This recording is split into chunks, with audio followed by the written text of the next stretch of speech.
Bonjour à toutes et à tous, moi c'est Florian. Aujourd'hui on se retrouve pour une nouvelle vidéo. Je vais vous présenter ma Porsche 996 4S.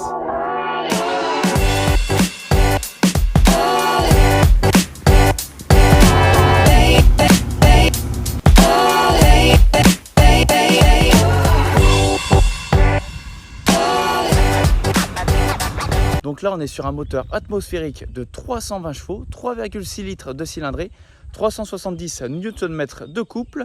Le 0 à 100 est expédié abattu en 5 secondes 2 et la vitesse de pointe que je n'ai jamais atteint hélas, j'aimerais vraiment essayer un jour sur Autobahn.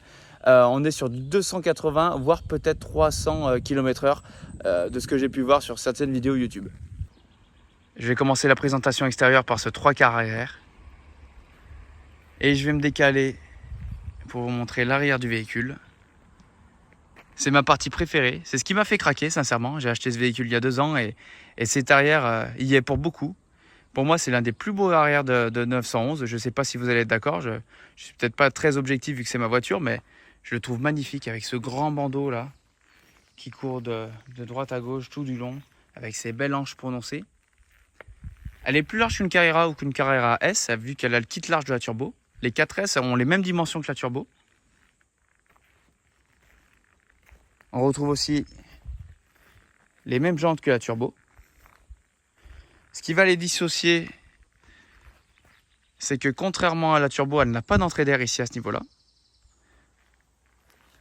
Et que celle-ci, par contre, a le grand bandeau, qui la rend quand même sympathique.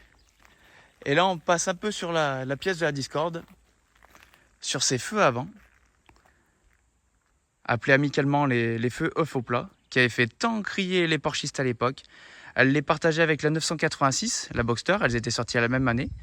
Et pour des économies de coûts, Porsche avait fait beaucoup de pièces en commun justement. Et ça, les Porschistes, ils n'avaient pas du tout aimé. Mais moi, je trouve que ça lui donne un look très sympathique. Ça la rend un peu unique dans la gamme 911. Surtout avec ces entrées d'air là. Ces 2 grosses bouches. Qui me font un petit peu penser à un requin-baleine. Je sais pas, elle a quelque chose de marin, cette voiture. C'est peut-être un peu bête hein, ce que je vous raconte, mais dans ce gris, ces entrées d'air à l'avant et regardez à l'arrière sur tout ça là. Ces petites extractions d'air qu'on voit là, ça me fait penser à des branchies de requin. Je trouve ça fou. Je la trouve magnifique. Là, on retrouve un essuie-glace. C'est une option. C'est un peu disgracieux, on en voit beaucoup sans. Peut-être que je le ferai enlever parce que je m'en suis quasiment jamais servi. Là on a l'aileron là, qui se déploie à partir de 130 km/h et après il se rabat à 80. Hop, donc les jantes de la turbo comme je vous ai dit. Elle est quand même bien chaussée, hein. On est sur du 295 à l'arrière et sur l'avant, je ne vais pas vous dire de bêtises. J'ai pas appris la fiche à Wikipédia par cœur, vous allez me pardonner. Mais sur l'avant, on est sur du 225 et 295 à l'arrière. Là, on a la petite trappe à essence. Moi, j'adore mettre l'essence devant. Bon, mettre de l'essence, j'aime moins, surtout avec le prix de l'essence actuel, mais de mettre de l'essence à l'avant de son véhicule, je sais pas, ça fait quelque chose d'exclusif. On a 64 litres de réservoir. Et voilà. Hein. Ce véhicule a quand même plus de 20 ans et je trouve qu'elle a pas pris une ride.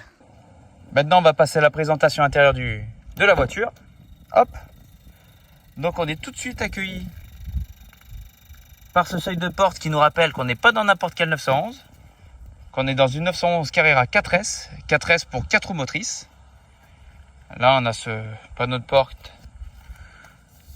L'intérieur est gris, ce qui rappelle l'extérieur du véhicule. Je trouve que ça matche plutôt bien. Là, on a le son Bose, qui est génial. Vraiment, le son est extraordinaire pour une voiture qui a plus de 20 ans. Le seul bémol, c'est que impossible d'écouter sa musique en Bluetooth. Donc, j'ai dû acheter ce petit émetteur radio qui fait le travail. Après, vous allez me dire, quand on a un flat 6 derrière qui hurle, est-ce qu'on a vraiment besoin de musique ? Je ne sais pas, ça dépend. Quand on fait des longs trajets, quand on part en road trip, c'est toujours sympa d'avoir une belle playlist, je trouve. Là, on trouve les sièges ports qui sont bien enveloppants, siglés du logo Porsche. Vraiment, c'est du plus bel effet. Hop, je vais passer au volant. Au volant, qu'est-ce qu'on retrouve? Eh ben, on retrouve ces fameux 5 compteurs emblématiques de la 911. 5 compteurs à aiguille. Vous savez, maintenant, la nouvelle 992 a les compteurs totalement numériques. Donc, elle arrête un petit peu la tradition. Et si vous pouvez voir, il y a quelque chose qui cloche. Le compteur est en MPH, car c'est une voiture américaine. Heureusement que j'ai le petit rappel. Je vais fermer la porte. À ce que je gêne. Le petit rappel des km/h pour savoir à combien je roule. C'est toujours bien pratique.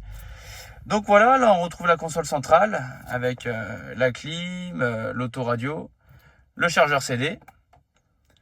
Là on a quelques options comme les sièges chauffants. Bon là on est au mois de juillet, il fait à peu près 30 degrés. Je peux pas vous mentir, je crève de chaud, je vais pas les mettre.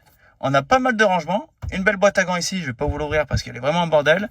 Là, un rangement ici, un rangement là et un rangement là. Donc, ce qui en fait une voiture quand même assez spacieuse, hein. On peut ranger pas mal de choses. Avec ce toit, ce pavillon de toit en Alcantara et ce toit ouvrant, non vitré mais il est ouvrant. La 911 est connue pour être une 2+2, donc 2 places à l'avant et 2 petites places à l'arrière. Vous allez me dire oui mais c'est minuscule, on peut rien y mettre. Sachez que je mesure 1m83 et j'ai fait Saint-Étienne, excusez-moi, Paris à l'arrière. Bon, je vous mens pas que faut connaître un bon ostéo hein, quand même pour faire ça. Mais sinon pour dépanner, pour emmener des amis au restaurant sur quelques kilomètres ou des enfants, ça pose aucun problème. Surtout que les petits strapontins se baissent. Hop. Donc pour partir en voyage avec madame ou monsieur ou peu importe, on a de quoi mettre pas mal de bagages. En plus du coffre, regardez, il s'ouvre ici. Hop, ça c'est le coffre, ça c'est capot moteur. Là on voit les 2 petits réglages de siège.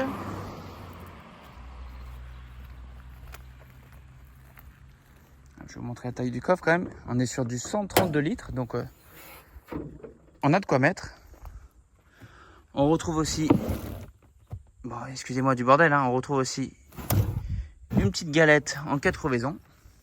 Maintenant, ça se fait de plus en plus rare, hein, les voitures n'ont plus de galettes. Je ne comprends pas, maintenant les voitures elles pèsent 3 tonnes, mais les constructeurs, par peur de prendre du poids à leur véhicule, ne mettent pas de galettes. On n'a que des kits anti-crevaison et ça, bon, je ne sais pas si c'est l'idéal. Là, on retrouve le code option du véhicule. Donc, chaque ligne correspond à une option, par exemple les sièges sport, je veux dire une bêtise, les étriers rouges, le toit ouvrant, et voilà, je l'ai en version un peu plus clean, mais voilà, il faut le savoir, ça se trouve ici. Avant de partir pour l'essai routier, je vais vous faire quand même écouter le son à l'échappement. Surtout que j'ai changé les 2 silencieux, donc vous allez voir, le Flat 6 chante plutôt bien. Rassurez-vous, elle est chaude, j'ai quand même bien roulé avant de venir, et puis avec cette chaleur de mois de juillet, le moteur chauffe.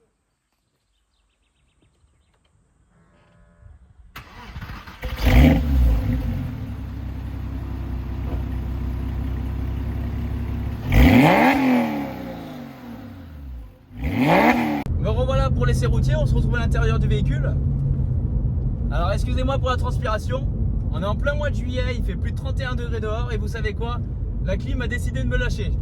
Mais bon, je vais pas me plaindre, on est sur des belles routes, sur les belles routes, sur les hauteurs de la plaine du Forêt dans le 42, et puis on est à bord d'une magnifique voiture, la 911, donc je vais pas me plaindre, loin de là. Donc niveau ressenti de la conduite, avant toute chose, je ne suis pas un pilote, loin de là. Je suis juste un amateur qui aime conduire, mais je n'ai jamais fait de circuit, je ne sais pas faire talon-pointe, je ne sais pas drifter, enfin vraiment je suis quelqu'un de lambda, donc vous allez avoir le ressenti de monsieur tout le monde au volant. Donc qu'est-ce que je peux vous en dire? Eh bien que cette voiture, on peut tout faire avec. Sincèrement, j'ai pu faire de longs road trips, j'ai pu aller jusqu'en Italie, au lac de Côme avec ma chérie. Donc on mettait les bagages à l'arrière, sur l'autoroute elle se comporte magnifiquement bien. On a juste à mettre les régulateurs de vitesse et tout roule. Mais en même temps, si on a envie un peu de se faire plaisir le week-end, surtout avec cette belle boîte manuelle, ce moteur atmosphérique à l'arrière, avec ces 2 silencieux qui ont été changés justement, qui libèrent encore plus le bruit du moteur, et ben on peut kiffer. on peut même vraiment kiffer.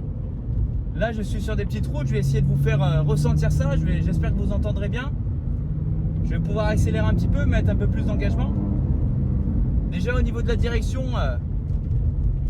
elle est quand même bien directe, on ressent bien ce qui se passe dans le volant, j'aime bien ça. Maintenant les voitures modernes, c'est trop aseptisé et là on fait vraiment corps avec la voiture. Je me concentre un petit peu. Vous entendez, ça chante hein. On est sur des 4 roues motrices. Donc pour quelqu'un qui n'est pas pilote comme moi, on est quand même assez rassuré. La voiture ne va pas nous piéger. Je sais pas si vous entendez bien dans la vidéo, mais ça chante. Là-bas j'ai chaud. J'ai chaud, le moteur me chauffe, là il fait chaud, mais bon. Quel pied! Regardez, écoutez. Rupteur. Et là c'est le pied. Et c'est là que j'aime ma voiture parce que une voiture aussi polyvalente, il n'y en a pas beaucoup. Bon, peut-être pour certains, justement, le fait qu'elle soit trop polyvalente, ça va pas leur plaire. Ils vont vouloir peut-être une voiture plus incisive, comme une Alpine, une Lotus, qui va leur procurer un plaisir immense sur des petites routes. Mais hélas, vous ne pourrez pas faire de longs voyages, entre guillemets, confortables avec les bagages. Que celle-ci, elle peut. On peut aller acheter le pain, on peut tout faire avec. Donc pour moi, ce qui en fait une super routière, une super GT, et j'en suis totalement conquis. Je vais vous montrer le cœur de la bête aussi. Le fameux Flat 6. Sur cette génération, quand même, on arrive à voir pas mal de choses. Sur les nouvelles Porsche, tout est calfeutré, on ne voit plus rien, qu'un cache en plastique. Et là, pour ceux qui aiment la mécanique, il y a de quoi faire.